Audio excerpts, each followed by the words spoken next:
Selamat pagi, salam sejahtera bagi kita semua. Perkenalkan, nama saya Jordan Marpaung dengan NIM 1705032222.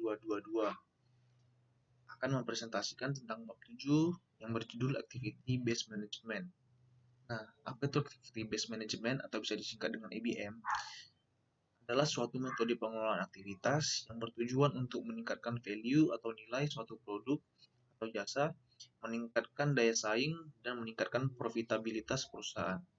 Nah, fokus utama dari ABM adalah efektivitas dan efisiensi aktivitas serta proses kunci bisnis. Nah, dalam ABM ini terbagi menjadi dua. Yang pertama ABM operasional dan ABM strategis.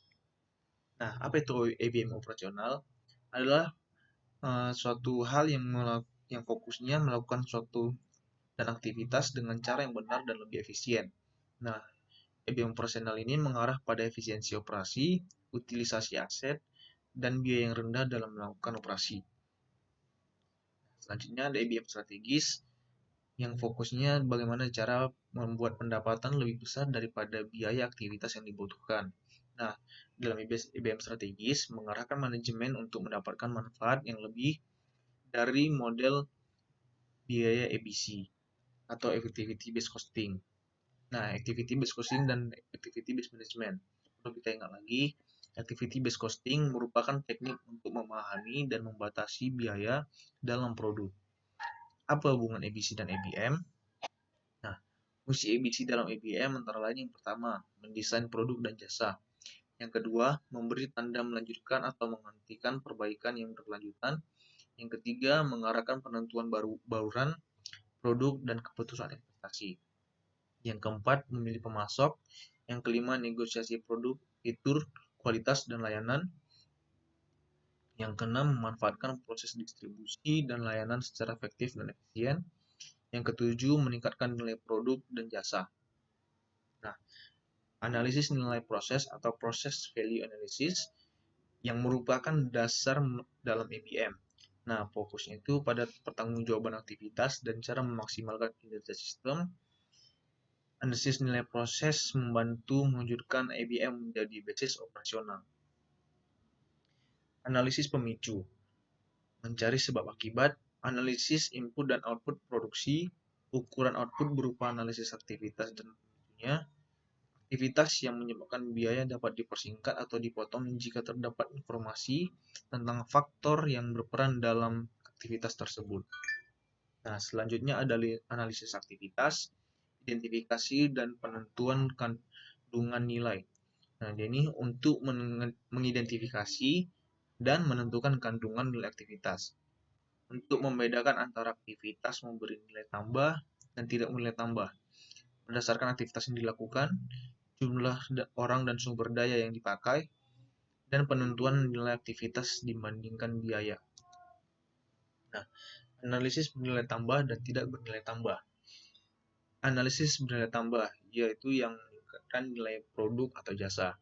Nah, ada cirinya, ada perubahan bentuk, bentuk yang dihasilkan bukan hasil aktivitas sebelumnya, aktivitas lain menjadi dapat dilakukan untuk memenuhi kebutuhan konsumen, mendorong pembelian material atau komponen produk, berkontribusi terhadap kepuasan konsumen. Nah, selanjutnya ada aktivitas tidak bernilai tambah.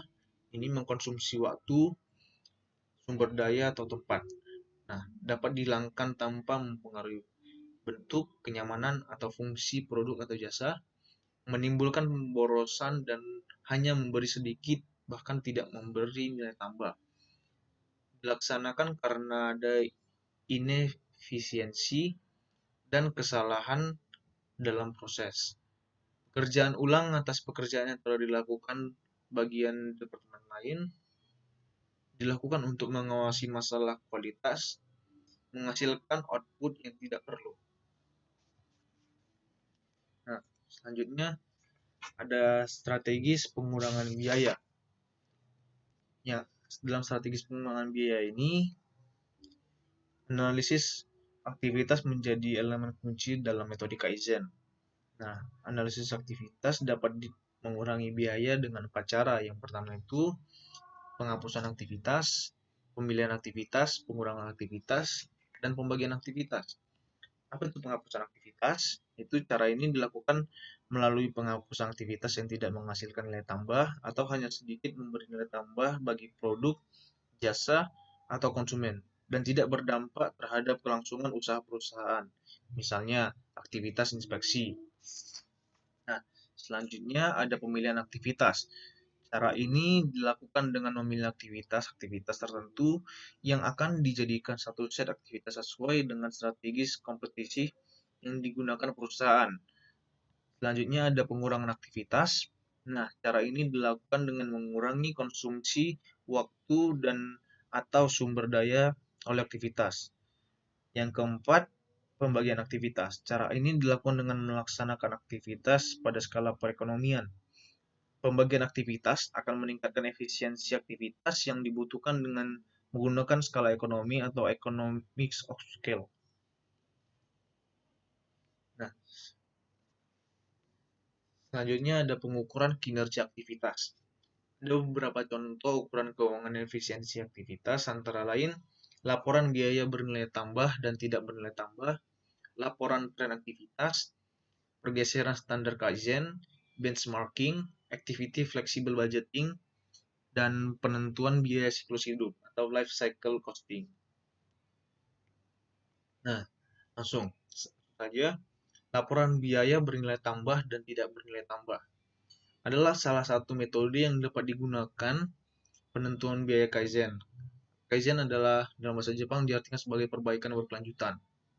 Karakteristik umum dari Kaizen yang pertama, biaya bernilai tambah dapat dihitung dengan formula biaya bernilai tambah sama dengan KS kali HS. Biaya tidak bernilai tambah dapat dihitung dengan formula biaya tidak bernilai tambah sama dengan KA kurang KS dikali HS. Dengan keterangan, KS adalah kuantitas sesungguhnya output penambahan nilai untuk sebuah aktivitas, HS harga standar per unit untuk ukuran output aktivitas, KA kuantitas aktual atau sesungguhnya output sebuah aktivitas yang digunakan. Nah, laporan tren adalah suatu metode analisis untuk mengetahui tendensi atau kecenderungan keadaan keuangan suatu perusahaan di masa yang akan datang, baik kecenderungan naik, turun, maupun tetap. Selanjutnya, benchmarking, suatu metode analisis yang dilakukan dengan cara melakukan perbandingan suatu ukuran unit-unit yang berbeda dalam organisasi yang melakukan aktivitas yang sama. Selanjutnya ada activity flexible budgeting, pemicu adalah anggaran yang menggunakan lebih dari satu pemicu untuk menentukan formula biaya dapat menggunakan metode-metode estimasi yang lazim. Nah, selanjutnya ada life cycle cost budgeting, yaitu biaya peluncuran produk dan biaya untuk mendapatkan konsumen sangat tinggi. Pada tahap ini, manajer harus melihat profitabilitas sebagai profitabilitas seumur hidup pada produk individual dan konsumen. Nah, selanjutnya ada pengukuran non-keuangan kinerja aktivitas. Nah, ada 3. Yang pertama pengukuran efisiensi, kedua pengukuran kualitas, yang ketiga pengukuran waktu. Apa itu pengukuran efisiensi? Adalah kinerja efisiensi diukur dengan membandingkan antara output yang dihasilkan dengan input yang dipergunakan. Pengukuran kualitas produk atau jasa secara operasional dapat didefinisi sebagai pemenuhan harapan atau bahkan melebihi harapan konsumen. Ketiga, pengukuran waktu. Terdapat 2 karakteristik yang berkaitan dengan kinerja waktu, yaitu keandalan atau reliability dan daya tangkap responsiveness. Nah, keandalan berarti ketetapan waktu output dari aktivitas dapat disampaikan pada konsumennya. Ini dapat diartikan sebagai kemampuan memenuhi waktu pengiriman yang dijanjikan. Daya tangkap mengukur lama waktu tunggu yang dibutuhkan untuk menghasilkan output yang dibutuhkan. Tujuannya adalah untuk mengurangi waktu tunggu. Nah, sekian dari presentasi saya. Kiranya dapat dimengerti. Terima kasih.